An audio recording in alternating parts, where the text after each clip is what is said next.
Hello, Mama. Welcome to Reaching Abundance. I'm so honored to have you back with me this week. I'm on a mission to bring forward conversations around where motherhood, money, and mindset intersect because experiencing abundance isn't just about being successful with money. It's about processing emotions healthily, ensuring our children grow up with the skills they need to be successful in their own lives, maintaining healthy relationships with our spouses and our friends, having routines and systems in place that support the lifestyle we want, and enjoying this life we're living. And all of that affects and is affected by our finances.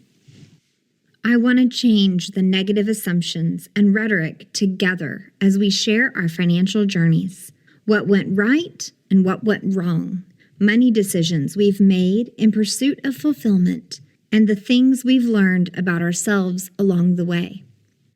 Money management can be fun and exciting, and the financial journey can be a beautiful self-discovery process we enjoy with our families and each other.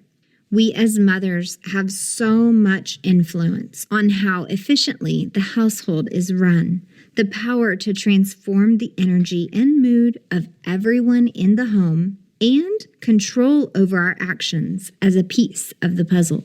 So today, you're invited to sit in on a conversation I had with Tabitha Cee of the Mama Matters. She helps moms do less with more love and joy via her online courses and through productivity and alignment coaching for moms. She's an Alaskan mama with 2 littles who traded chaos for a simple, intentional motherhood and now helps other moms like us do the same. I'm all about prioritizing the to-dos, simplification in every area of life, and reducing overwhelm so that we can have more peace, be more present, and access the abundance that was meant for us. So, let's dive in.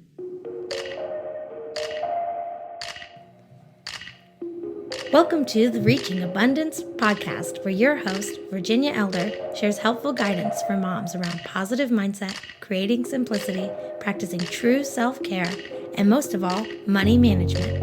Her financial journey toward a better life blossomed into an insatiable desire for overall happiness and abundance. Hang out with her right here each week while she ditches the taboos around women and money, shares resources, educates, and financially empowers all the mamas.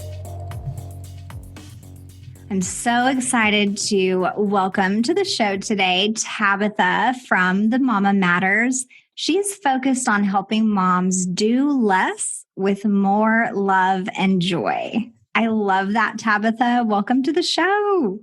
Thank you so much for having me. I'm super excited to chat with you today. You got my attention right away. We were in an online group together going through Knowledge Business Blueprint together. And there's just a great group of moms in there, but I think a few of us connected beyond that. And so I've kind of followed your whole blog journey, and we've talked occasionally just about where we align with motherhood. And I think the productivity stuff really attracts me. I've been kind of a planner nerd my whole life, and I just love what you have to share. So you have some interesting events that have happened this week. So let's start with that.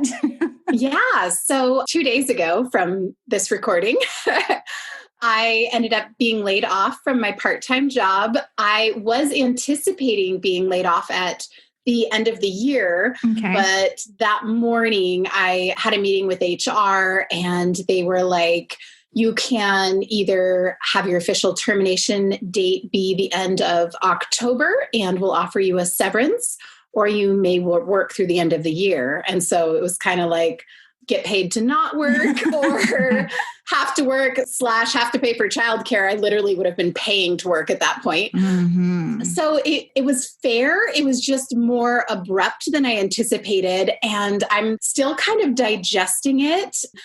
I had worked for this company for 9 years. Mm-hmm. So I originally worked full-time. And my husband and I, originally, we didn't even plan on having kids. And then I'd always thought I'd be a full-time career mom. Yes. And so when we had our son, I was like, holy cow, I don't want to go back to work. I want to be a stay-at-home mom. Like, that completely shocked me. I had no idea that was inside of me. And we hadn't made alternative plans. So I did work full-time for a couple of years, but when I got pregnant with our daughter, I was like, I cannot go back full-time again. Not only would I not have that time with both of my kids, but they would be in separate classes. So they wouldn't even have that time together.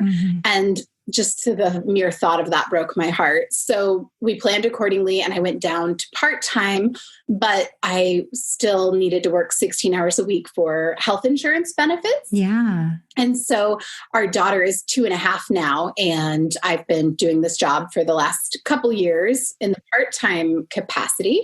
And I've had a side hustle, I guess, if you will. Yes. I started my blog when I got pregnant with our son. I just felt so baffled and inspired by like the miracle of growing a human inside your body. And I just, I was so into it. Like I had the app that I would check pretty much on the daily, like what's the baby's development. And I just loved that I was all of a sudden part of this really cool club of moms. I had no idea that was a thing, but I was super into it. Obviously, I still am. So I was just blogging basically kind of Dear Diary, talking about my experience. And slowly over time, when I cut back to part-time from my full-time career, I stepped it up a little more with the blog. If you're not familiar, blogging, like you think it's just writing and hitting post. That is the least of the work. It is a ton of work if you want to actually like make money doing it. Right. And so I kind of dabbled in that. And then you mentioned KBB, the Knowledge Business Blueprint. And then so I sort of explored the idea of masterminds and courses. But again, my son is 5. So I've been dabbling for about 5 years or 4 years, and then maybe a year and a half or so of like really putting some effort in. So it's evolved to the point where now that I no longer have a part-time job, I can actually get into coaching, which is something I've always wanted to do because I love that connection and the deep relationship and the meaningful conversations that you can have one-on-one are so special versus just trying to create a generic course or product. And before I could have swapped childcare with a girlfriend for a day, but then working outside the home for 2 days, being away from my kids for 3 days, like selfishly, that was too much. I like them to get out and it's so good for them to have other stimulation, constructive environment. But now I feel totally good having them swapping childcare with a girlfriend 1 or 2 days a week. And having those days to fully focus on my client. Because I was just like, well, I think I'm going to have to wait till my kids go, they're both in school. And then I can have the time to dedicate. Because even when they're napping, you just never know when they're going to wake up. And I might do a little bit of that, but I really want to give someone 100% my full attention. And so that's my most recent news and how it's been an ever-evolving process. I want to let you know that I appreciate you sharing that because this year has been insane, right? There's COVID. 2020 has been crazy. And so I know you're not the only mom who's gotten news like this year. You know, some moms might have gotten this news in March and they've been kind of in limbo this whole time. And maybe some didn't necessarily have a direction already started like you did with the blog and all that. Whether a mom is working full-time or part-time or not, or wants to, I think either way, your message is wonderful because all moms have a tendency to immerse themselves so deeply in motherhood that there's a chance we kind of forget who we are or who we were before kids and have to find yourself again. I think that's a very normal part of the motherhood journey. And I know that a lot of your material has to do with that. So tell me what you're all about now with your coaching and your blog and what direction are you going in? And, you know, just share with us how this has evolved, because I think it's really a beautiful thing what you're doing. Thank you. Yeah, I feel so passionate about it because I did really lose myself in motherhood at the beginning, and just like so many of us do. It's funny having your second child, you feel like, well, she sleeps a lot. Why was newborn life so hard?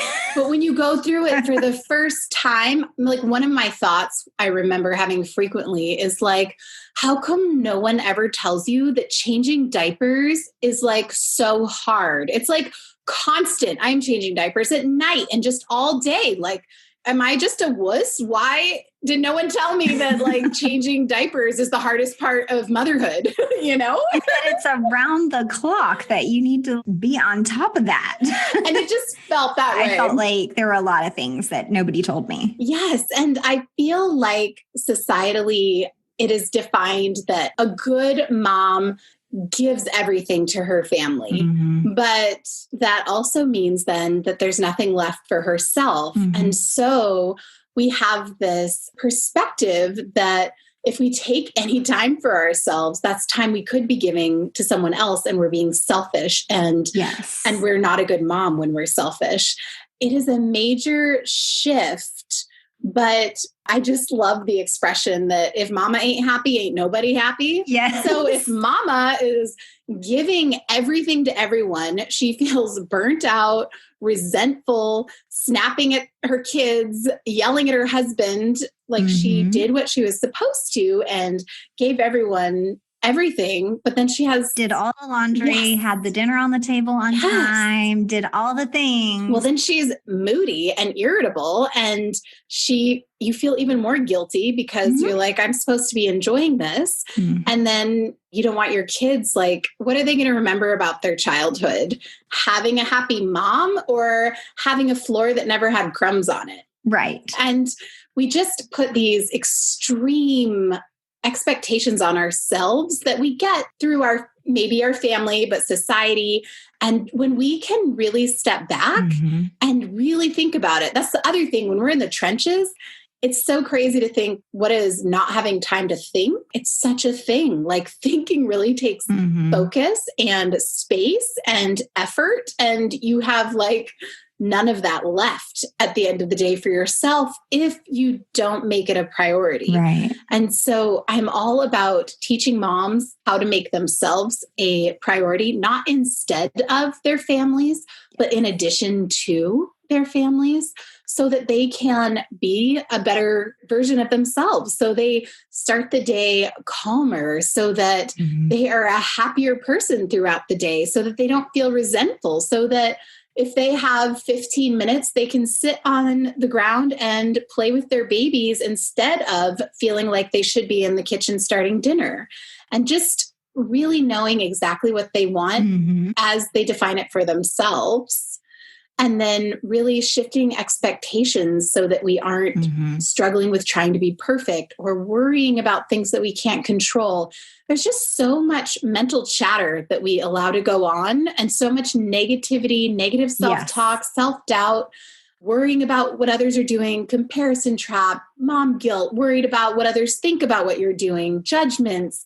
And it's just like, if we think about all of those things, there's no space to really hear your baby giggling and how sweet and precious those deep belly laughs are, or notice that they've got an extra tooth coming in, and all of these things. And I really want to help moms make that shift to really define success, what a successful day, what a successful motherhood, what a successful life looks like for them. And then give them tools for how they can be happier along the journey, how they can be productive with what's important. And that's kind of where the do less comes in, because if you can prioritize what's important, you don't have to do everything on your list. Then you're busy if you're doing everything, even if it doesn't matter. You do what matters with love, and then you feel more joyful. And then that makes you feel more fulfilled. And it's just this virtuous cycle where everything feels better. Exactly. I mean, as you're talking, I'm like nodding my head because I felt every single one of those. And it sounds like our kids are similar in age. There's definitely a time where you have a 2-year-old and a newborn and you feel like a crazy person. You feel like you have lost your mind. Yep. And there's definitely a point where you need quiet space and time away just to think, because when so much is going on around you and you're so focused on everyone's needs, you definitely forget about yourself, but you also don't have enough brain space to dream, to wish, to even plan the week ahead, to make it be abundant or joyous or connect on purpose with your spouse and with your kids. And all of those pieces are so important. And that aligns very similarly with my perspective on financial abundance. I feel like you need all the pieces. You need the health, the nutrition, the family, the household, like all of these facets of life fit together like a puzzle. And if a piece of the puzzle is missing, you're not fulfilled. There's something missing. And that's where I really try to focus on all the different pieces, maybe not all at once, right? That's impossible. Right. But to have specific time each day, each week to focus on each different facet. That pulls me into, both of us are entrepreneurs now, especially. Yeah, full time, in fact. Full time, baby. And not all moms are, but when you're creating something, maybe it's your hobby, maybe it is your business. It's so important to create something that's in alignment with what you really see as your values, as your truth, as a piece of the woman you want to become. And I think that's lost sometimes. We just are doing. We're just trying to get everybody to where they need to go on time, trying to make something decent for dinner. And there are moments where life really does seem pretty spastic. So talk to me about why creating a business in alignment with those values is so important. And I think maybe the most important piece is what you hope your children are learning and seeing from you along your journey. Absolutely. So it is so hard sometimes when we're in it to take a step back and look at the bigger picture. Like, who has time to think about their life's purpose? Right now, my purpose is to put those chicken nuggets in the microwave, you know? All the kids are screaming that they're starving to death, even though they're currently eating a snack. I'm not sure how that works. So actually my signature course is called Aligned as a Mother. So alignment is like a huge thing, and my business is no different. And especially when you're an entrepreneur, I truly believe that your business is an extension of yourself. For me, becoming a mom and an entrepreneur is really like a new perspective and a new opportunity to learn more about myself in a lot of ways. So any limiting beliefs that I have as an individual, as a mom, as an entrepreneur, those just come out in new ways. It's a reflection of me, and for me to get the joy and meaning out of it, that's what I need to do it in my own way. And what is a little bit ironic is that one of my big shifts in motherhood was when I learned to look inside myself instead of outside of myself for the answers. Like you can do all the research and be well informed. That is a good thing. But ultimately, you need to look within yourself and feel what feels right for you, because what is right for someone else may not be right for you. And it's so tempting to look at someone else and be like, well, she looks like she's got it together. I'm going to do what she's doing. But half the time, is she just making it look like it works for her? Or it works for her, great, but that's not what's going to work for you. You need to figure out what works for yourself. Right. And maybe you caught her on a good day. Right. Yes. There's some times where I can really look like I've got it together, and other times where I really don't. Yes. And I think that's all of us. And it's so easy to take a snapshot of someone else's life or see a snapshot on Instagram that, you know, has a filter on it and all of those things, and assume that's their life all the time, which of course it's not. It's not anyone's, I promise you. Yes. Which I have to remind myself of as well. All the time. What's been interesting is having that shift in my entrepreneurial journey is I had always looked for the expert and wanted someone to tell me the best way to do things, but I am a unique person. I attract a unique audience. People are drawn to me who aren't drawn to you. And maybe some of those people we have in common, but not necessarily. And so it really needs to become less of the looking at what someone else is doing and what worked for them. And yes, it worked for them. So they want to sell you the method on how it worked for them, and it'll work for you too. But after trying this repeatedly, it doesn't necessarily work for you. And it's good to learn and have new stimulation. But it also, that second piece is such a huge key. Shifting internally, reflecting, feeling what is a good fit for you or not, and really listening to that and following your intuition in motherhood and in business. And it's a big shift, but it's also so exciting because it feels like things start to fall into place, even if there's not a logical way to explain it. It's just how it all comes together. I agree. I've experienced that as well. There was a period where I was just buying courses, that information gathering phase, I guess, where I felt like I don't know how to do X, Y, Z, and P and Q, so I need to learn them all. And after a while, I caught myself. I'm like, okay, honey, you are not allowed to buy another dang online course until you implement everything that you have learned, because I'll still have lists of stuff that I need to do, in quotes, need to do. And I'm not getting to them, but yet I still feel like I need to learn more. So I don't know if that's imposter syndrome or second guessing yourself, or I can't quite pinpoint it. Because when I dig deep and question, okay, do you really feel like you need more education on this subject? My answer is no, but yet I want to buy that next course. So I've had to work through that with myself as far as the entrepreneur thing goes. May I be honest? Sure. So I struggle with the same thing. So that's why I feel like I can say this, but I think a huge piece of it is procrastination. Because then if we're learning, we feel like we're spending our time on valuable activities, and we feel like it's a good use of our time, and we feel like we're doing the right thing, but then we don't actually have to do the thing. And what we get by not doing the thing is we don't have to know if it's going to fail or not. Right. And so some of it is sometimes like a fear of failure, procrastination loop.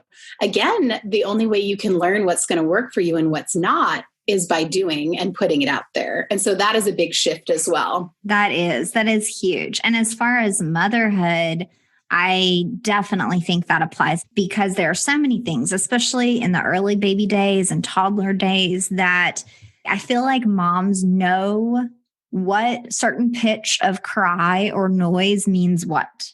And the kid can be in the other room and I know exactly what happened and exactly what they have in their hand. And, I could just tell you this story and my husband will be like, how did you know that? Or where did you get this? And it's just some crazy intuition. And that's a perfect example of looking inside yourself. I mean, you could read all the baby books you want, but that doesn't necessarily make you a good or bad mom. You have to really do what works for you, trust your intuition, look inside yourself, all of those things. So I love that you touched on that for entrepreneurs and for moms. I feel like that's just perfect. Hey mama, this episode is brought to you by Cozy, a shared calendar and scheduling app that my family uses to keep track of shopping lists and our family's crazy busy schedule. We got into Cozy because it's totally free, and we were looking for something to help us manage the chaos. To download the app for free, click the link in the show notes. For over 6 months now, Cozy has helped us simplify our lives, which is why I can't wait for you to try it. So we both talked about how we love personal growth. What is something that you're doing right now to grow personally? Is there any recommendation that you have for moms for personal growth? I am always listening to an audiobook. I feel like that is something that adds inspiration, motivation, new ideas, and especially going into this world where people aren't getting out as much with all of the COVID concerns. And now that I don't have a day job to go to at all, I need some sort of it's like a really good conversation, but you just hop in and you're getting the meat of it and it's new ideas. And even a simple idea can really have a tremendous shift. Yeah. And so I'm always listening to an audiobook. And the other thing that I like is, as a mom, I feel like if I try to find time to read, it almost never happens. And if it does, I just fall asleep.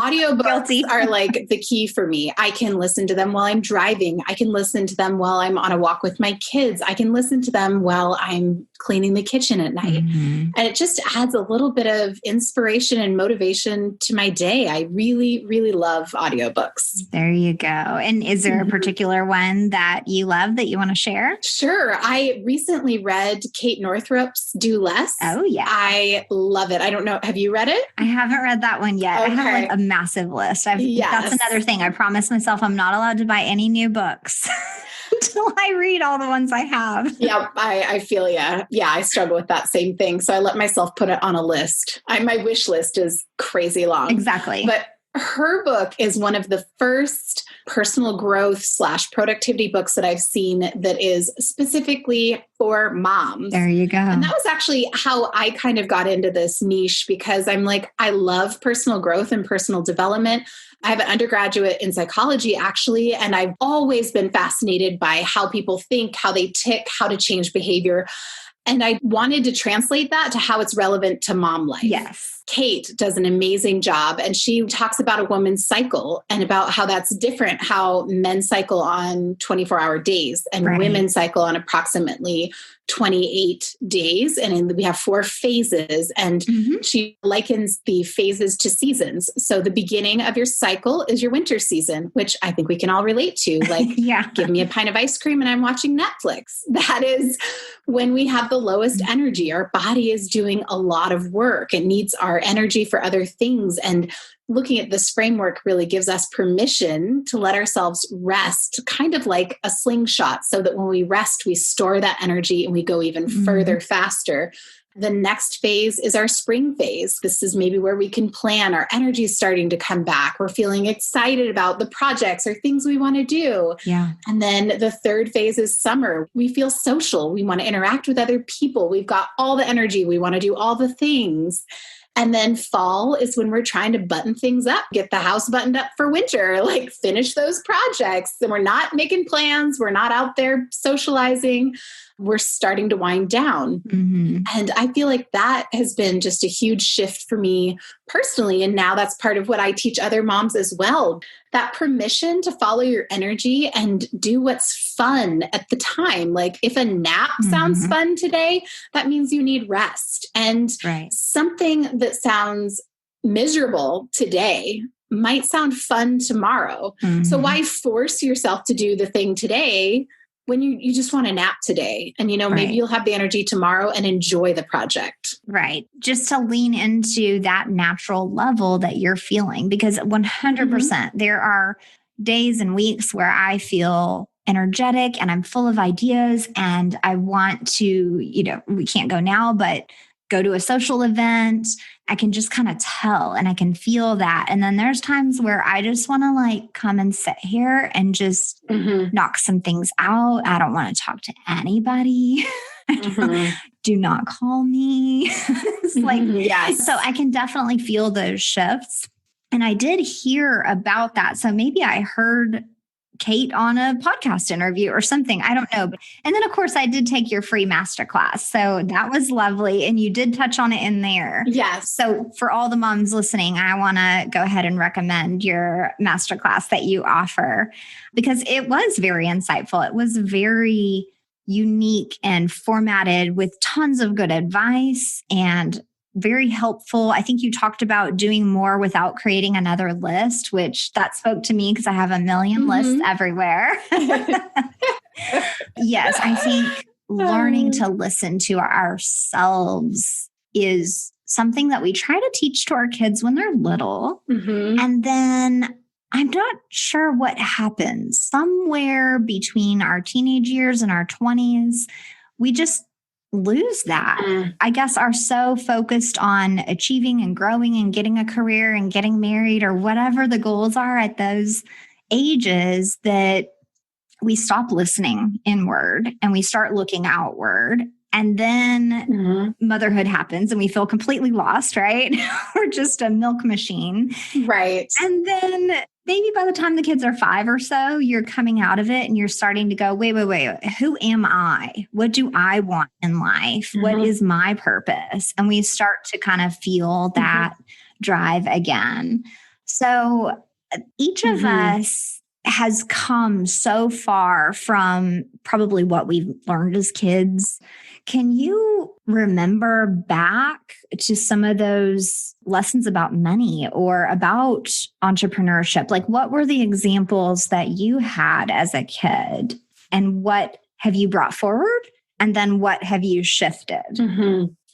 So I was raised in a super frugal household. My dad was a commercial fisherman when I was young, and we lived in a trailer. It felt like we never knew, commercial fishing here in Alaska. Like you could have a $20,000 a year or you could have a $200,000 a year. So even if you had a good year, never felt like you did because your lifestyle didn't change because you had to put that away for next year in case that was a $20,000 a year. So I loved learning about the value of hard work, right, and how to manage money and how to be frugal, how to live within my means. I think there were a lot of really good lessons, but there's also something to be said for comfort and enjoyment. Even meeting my husband, and he enjoys nice things. And I'm like, but isn't that shallow? And he's like, no, because I'm not doing it to impress anyone. Like I just enjoy this for the sake of enjoying it. And life is about enjoying nice things that you enjoy, even aesthetic beauty, like artwork. People pay millions literally for artwork because they enjoy seeing it. And it was a shift to learn that has value too. It isn't just, I guess, that scarcity mindset of hold on to what you've got. And something my parents taught me that I was thankful, the lesson that they were teaching of whenever we would see someone with like a nice house and a lot of things, they always pointed out that you never know if they really own it. It could all be credit card debt. And so I was scared, terrified the first time that my parents were like, well, I think you need a credit card, in college, like for expenses and the protections. And I was like, I don't want one of those. Like you've been telling me for like 18 years how terrible these things are and they ruin your life. And now you want me to get one. And I know, like I didn't even understand. Yes. And so I was thankful that I didn't like rack up a bunch of debt. Like I had seen some other people learn that lesson the hard way, and I did not have to do that. But in the same sense, it also gave me kind of a scarcity mindset of holding on to what you have. And if you save, that's the way to go. But then there's been some experiences like when I left my full-time job, my husband ended up picking up some consulting that almost made up the difference. That's awesome. So it's just like these things in life that we view as bad or not what we expected. We should absolutely appreciate that it's an opportunity to reevaluate. And it's so easy to get stuck in this hypnotic rhythm of our days that we stop seeing the opportunity that is there. So anytime things are shaken up, it is really an opportunity to reevaluate, get more creative, put some time and effort into something that we've easily has gone to status quo. So yeah, I think money is the same way. And I also read Jen Sincero's You Are a Badass at Making Money. Yes. Love it. And she had so many good ideas. And I think the biggest fundamental shift that I've made somewhat recently is viewing money as a neutral resource. It's basically an exchange of energy. And it's not good and it's not bad. Right. You can't expect to want money if you see people who have money and think they're greedy. Right. Your subconscious is going to hold you back. Like, well, if greedy is bad, I don't want to be bad. I don't want money. Then money will make me bad. Right. Isn't that a funny thought process? And we don't realize we're doing that? Yes. So that has been a more recent shift for me. I agree because I didn't come from a wealthy background either. And I was one of the people that went through the rough journey, and I share all about that on the show. So that's where my interest developed in finances. And then, of course, I'm seeing how different my financial situation now could look if I knew this stuff when I was young. and what a difference I could make in my kids' life by teaching them and helping set them up with investment accounts as soon as they're eligible. So I definitely have felt the shift as well from the scarcity to the abundance mindset. And that's where the whole, happy, healthy abundance and reaching abundance and all of that came from. And I love how you touched on the judgment that could come from both sides. So it's possible that a wealthy person could look at a poorer household and be like, oh, they don't work hard enough. They're spending their money instead of saving it. They make poor choices with their money. Yes, they buy too much beer or whatever. Right. Because I've heard all of those things. And then same vice versa from either a middle class or a lower class household looking at a more wealthy household thinking, well, they must have scammed somebody or who knows what they think, but there's judgment from all sides. And we have to remember that too, as moms, the rhetoric has become a lot more level more recently, especially with social media and everything, with moms being whole and accepting of each other, no matter what phase the other mom is in. But that type of nitpicky, I'm better than rhetoric is out there. And so we just have to be so careful of what kind of judgment we're all expressing to all levels. And that's one of those lessons we teach our kids, right? It's like, if you can't say something nice, don't say something at all. So sometimes we need to take a lesson from our kids and take that forward. So what are maybe some big shifts or behaviors, especially financial behaviors or thoughts, do you remember having when you were in your 20s? And then fast forward to now, and how has that shifted for you and maybe even for your kids? I know your kids are young, but we can still start teaching them when they're young. So yes, totally. So in my 20s, I really saved a lot in high school. I worked multiple summer jobs. We lived in a super small community just in the summers. And I could start working when I was 12 because I didn't need to be able to drive. And so I would literally walk or ride my bike from job to job. And so I worked a ton, crazy amounts. Wow. I mean, I had a job. I would babysit. I worked at a restaurant, even just helping clean. I cleaned boats. I cleaned kayaks. Oh my gosh, so many different things. Worked at a coffee shop, helped with, just pretty much any business that was in this community. I probably helped them in some way.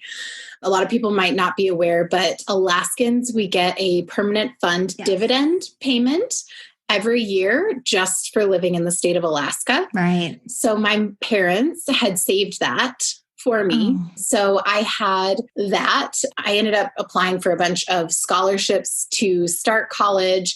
And then I studied abroad in Spain, and I was able to use that funding that they had saved for me. That was huge and amazing. And I felt so lucky to have that windfall, so to speak, because I actually didn't know that they had saved that for me. And I probably wouldn't have written so many scholarship applications in my senior year had I known. So it worked out. And then when I came back, I actually ended up writing a bunch more scholarship applications. And my senior year, I had a full ride. That's awesome. From lots of little scholarships. And then I think when I was early 20s, I was able to buy my first property. It was just a small condo. I had just managed to save that to get an amount down and kind of worked my way up through the ranks as far as having good jobs and working hard and all of those things. But something that was interesting, we had the condo for quite a few years. We ended up losing money on it when we sold it. And after I moved out and in with my husband, we had being landlords, had always read how having property is such a good financial investment and how being a landlord is just, it's a no-brainer. You should do that. And oh my gosh, the things I learned that I had no idea. Right. First of all, I'm not totally convinced that having a lot of money in a property is necessarily making you the most money, especially if you take a loss when you sell it. And yes, someone else is paying your mortgage for part of that. But then if they trash your place, there's just a lot of factors. Right. It was something I just kind of fell into, but it was also a good lesson that for my husband and I, being landlords was not a good fit for the amount of time, the effort, the frustration. We felt that we could do other things that would be more abundant and better aligned with our time and our priorities in life. And so that was a shift for me, I think, from my 20s till my 30s, learning again, looking inside what works for you. Yes, most millionaires own property. Yeah. So, I mean, that works great for them, but I plan to be a millionaire someday and maybe properties won't be in our portfolio. Right. Well, and there's other ways to own property too. There's syndications where you're part of a group ownership, and there's other opportunities that aren't so hands-on. And that's kind of, I'm with you there. Like, I don't think we want a straight up rental property unless it's just very nearby and convenient. And I don't know, there again, it just has to align in so many ways. But it sounds like you made some really good financial decisions, even growing up in such a maybe sometimes seemingly volatile financial environment. I do think that you took away some really good lessons from that. And it seems like you made some really good choices when you were young. And sure, maybe the property thing didn't work out, but I still feel like you learned a lot from that.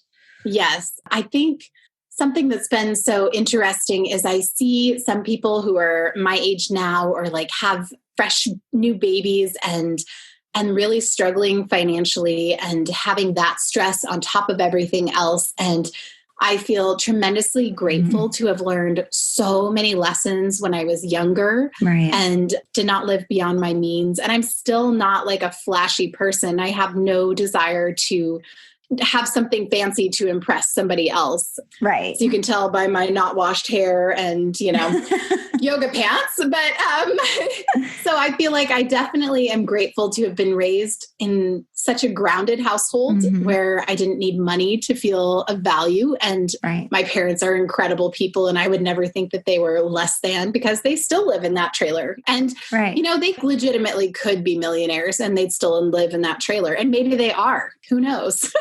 Yeah, that's the whole millionaire next door concept is like to live a quote unquote normal life and not be flashy and enjoy things, but be kind of level. And you have all your investments and nobody can see what you have in the bank.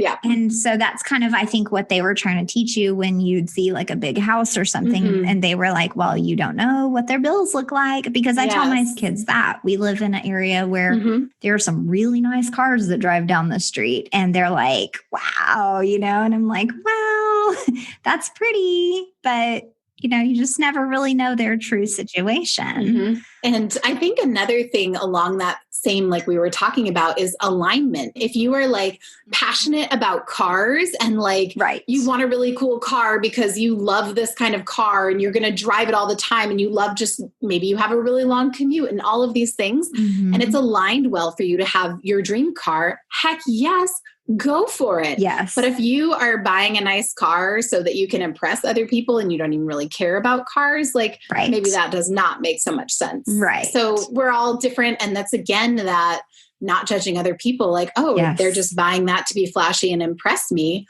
Well, are they? Or maybe it is something that's genuinely important and meaningful and special and aligned with who they are and what they enjoy in life. Right. Exactly. 100% everything that you said. And that's kind of, we do know other people in the neighborhood too, that they do have several nice cars. And you know what they do? They go to car shows. They're super into that. They travel to all these places with like other people with the same types of cars. It's like this whole little world. It's a thing. I don't know anything about that, but so let's talk about simplicity and efficiency and productivity. And I am a planner girl and I love my spreadsheets and I'm a financial nerd and all of that. And so I love some of that content that you share. Let's talk about how moms can use productivity, can easily translate into motherhood and help moms be happier? Yes. So I used to think that productivity was knowing everything that had to be done and doing as much of it as possible. Mm-hmm. But now I feel completely different about it. In fact, that could be a glorious waste of your time. Right. Because if we just make a list and do everything on the list without even thinking about it, then we don't know if it's important. We could be wasting precious time where maybe we wanted to rest, or maybe we wanted to do something that was important to us and we skip out on it to do the thing that we, like, in hindsight are like, that didn't matter. Yeah. Now my perspective is all about, this is going to sound terrible, but low expectations. Because I feel a big thing for moms is, like, at any given moment, there's always so much that we could be doing that we literally could just swirl and overwhelm and not know where to start because our list is so long and our day is so short. Right. I think a big thing for me is to identify what is aligned, what really matters, and what is the one or two or maybe three big priorities that I have for today that will bring me joy or really need to be done. There is just so much on our list that the first question you can ask yourself is, does this need to be done? Mm-hmm. Like, you'd be shocked looking at your long list of things to do, how many things you could actually be like, maybe that doesn't really matter, and just take it off the list. Right.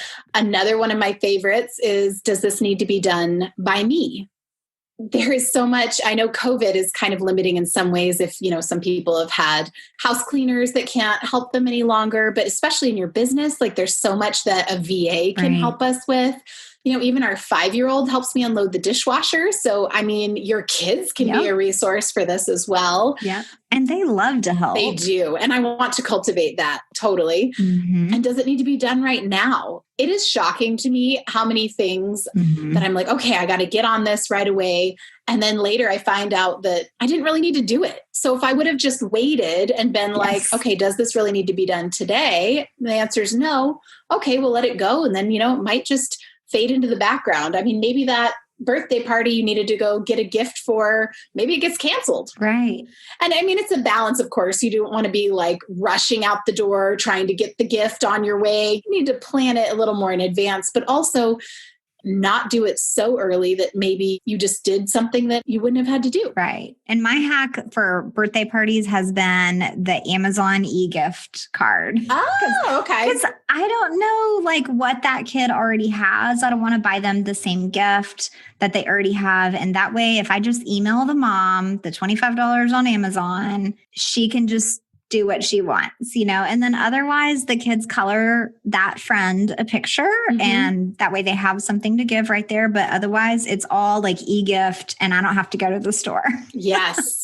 I love that. And for finances, if your kid goes to school, you could be invited to a lot of birthday parties. Yes. And so something that I have learned is to really just prioritize those meaningful friendships, the kids that my kids are actually friends with, because it's very expensive and time consuming to go to all of these things that you and maybe your kid doesn't even want to go to. But again, you just never thought about it. You're like, my kid's not even friends with them. Why did I feel like I had to go? Right. They probably felt obligated to invite us. And then we felt obligated to go. And then neither of us even wanted that to happen. So you don't have to worry about what other people think. What they think is more a reflection of them than it is of you. So you need to have your boundaries and your priorities and stick to those and not waste your very, very precious time. You're speaking my language. So Tabitha, tell me, what is your secret, I guess, if you want to say that, because we're all balancing all this stuff, right? The business heads, the work, the husband, just all the things. Yes. So how do you get away or find time to yourself to make sure that you're focused on your own happiness as well? Morning routines have been huge for me. That is, so I know that not everyone's a morning person, but one of my things is that you don't have to be quote unquote a morning person, and you don't have to wake up hours before your kids. Seriously, even 15 minutes, it's that classic actions speak louder than words. And so if you tell yourself, I'm a priority in my life, I love myself, I'm important, but you never do anything to show yourself that you're important and create some space for yourself, ideally daily. It's not about a monthly manicure or whatever. Right. A morning routine does that because nobody else is awake yet. It's quiet. It is truly magical. You can start your day with a hot cup of coffee, which is like a unicorn in motherhood if you wake up at the same time as your kids. Right. You can meditate, you can journal, you can think of all the things that you're grateful for. You can sit there and just breathe. You can give yourself whatever nourishment it is that you need. You can listen to an audiobook if you're feeling like you need some inspiration and motivation. There's so much that you can do in a really short period of time just to have a few minutes to think, to dream, like we were talking about. Mm-hmm. And I find that the day really snowballs. And so the morning is the best way to make sure that you're as consistent as possible. And the other thing is that when you first wake, you're programming your mind. So for example, if the first thing you do when you wake up is you think about 3 things that you're grateful for, your mind for the rest of the day is going to be closing that loop, thinking of subconsciously even, what am I grateful for? And you're just going to notice all of these amazing things in your life and feel so grateful for them because you primed yourself for that. And that day, like you could literally have the exact same day, but if your mind is in this state of gratitude and positivity and happiness, you are going to shift everything around you for the positive. And the other thing that's so cool and such a perfect example of how when we fill our cup, we can overflow into our family is when we're calm and grounded, then we are reacting to those around us in a more calm and grounded way. So even if our child has a temper tantrum, whereas normally maybe we are feeling frantic about the day. There's so much to do. We're already behind. The kids are acting out. It completely overwhelms us. We get angry. We yell at them. They scream even louder, and it's a vicious downward cycle. Instead, even if your child has that same temper tantrum, if you're calm, you're able to respond to your child completely differently. And then instead of getting spun up and worse and spiraling out of control, they'll more likely calm down and meet you where you're at. And I just feel like moms have a tremendous power to set the tone in their home. Right. And so when you can be that happier version of yourself, everyone around you is going to reflect that right back to you. And it's going to feel so different. Yeah, I totally agree and have lived through those scenarios. Yeah. And there are days I sleep in and miss my morning routine. I do have 1 or 2 days I usually sleep in on the weekends. Me too. And it's good to catch up on sleep. But there are days I admit I regret it. I'm like, man, this day I'm more reactive. I'm just snappier. I'm more rested physically, but mentally I kind of have a worse day sometimes. Yeah, I agree. I've been there too. I got hooked on the Miracle Morning. And so I do all the things that you mentioned. Yes. And on the days where I just feel like, oh, I should sleep in, it's like a catch-22 or something, because sure, I got maybe 30 minutes extra sleep, but then I'm thinking, that doesn't feel worth it because I feel awful today. I feel confused and foggy and, I just didn't get my me time. And it messes with my day. Yep. So yeah, that's super important. Thank you for sharing everything with us today. Thank you for sharing about your recent news and your journey. Yeah. And of course, your website is fantastic. So I want to encourage everybody to go check you out and enroll in your free masterclass. So go ahead and share where everyone can find you and follow you. Thank you. The main places would be my website, The Mama Matters, which is THEMAMA matters.com. And then my Instagram handle is The Mama Matters. Those are probably the main places that I hang out. And as you mentioned, the free master class is an awesome place to start. The blog has tons of posts and you can totally see if that's the type of information that you like consuming and learning about. And if there's something that you're really ready to fix or you're wondering if you're ready, I can totally do free hour-long discovery coaching calls so we could hop on and we can see if we're a good fit to work together and if there's something I can help you with.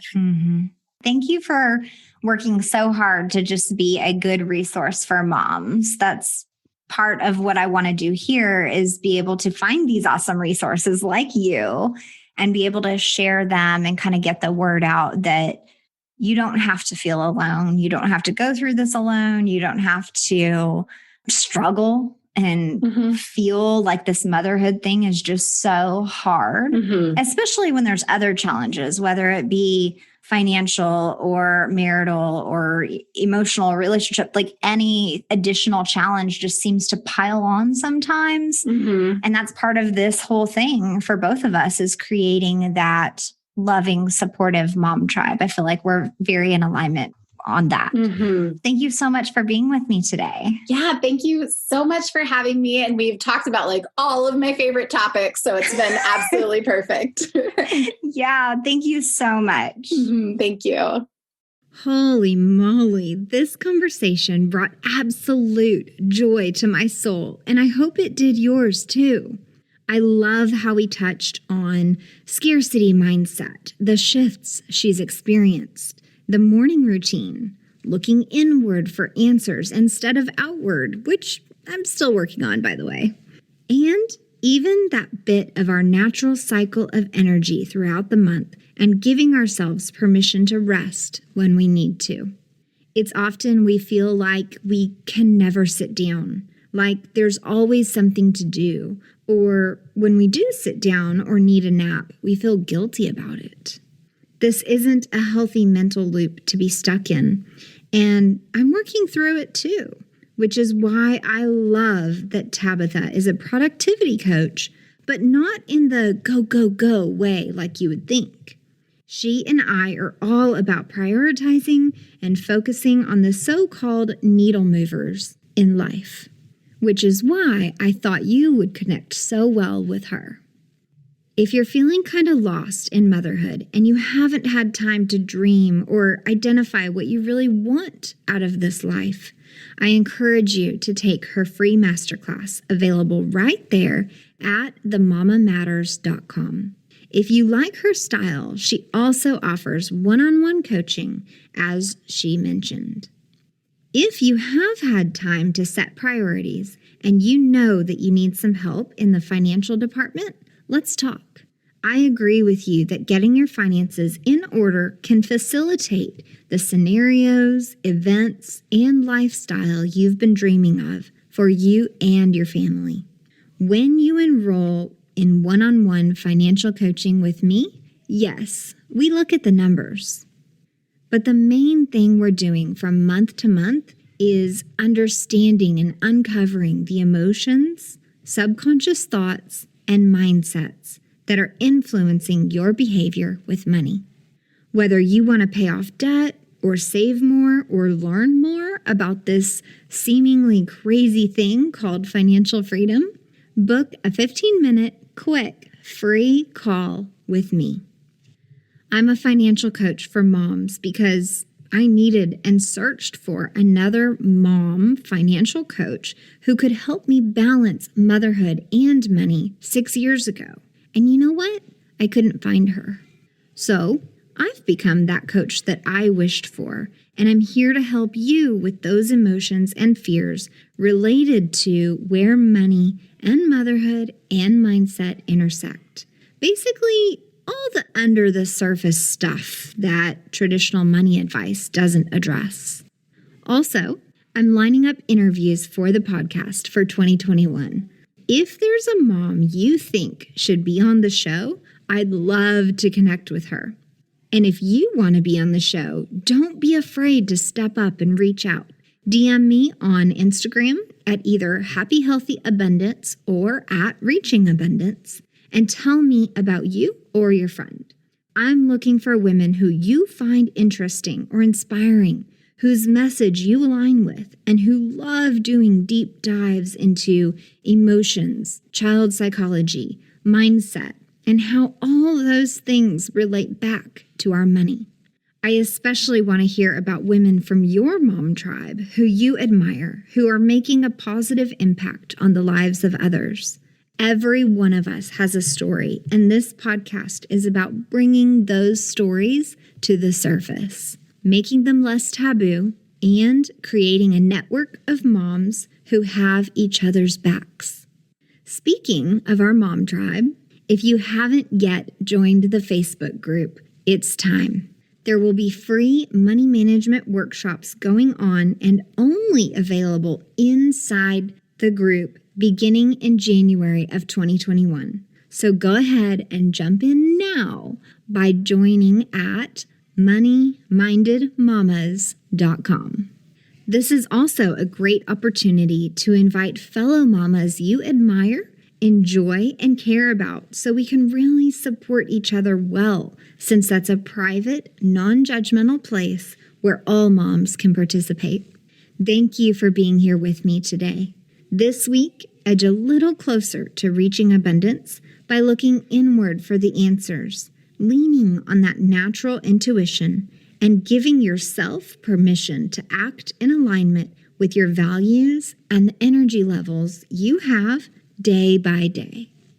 Don't forget to check out the show notes at reachingabundance.com, where you'll find the links to follow Tabitha, my favorite scheduling app we use as a family, Cozy, and, of course, the summary of everything we talked about. Have a wonderful week, Mama. I look forward to talking with you again next time.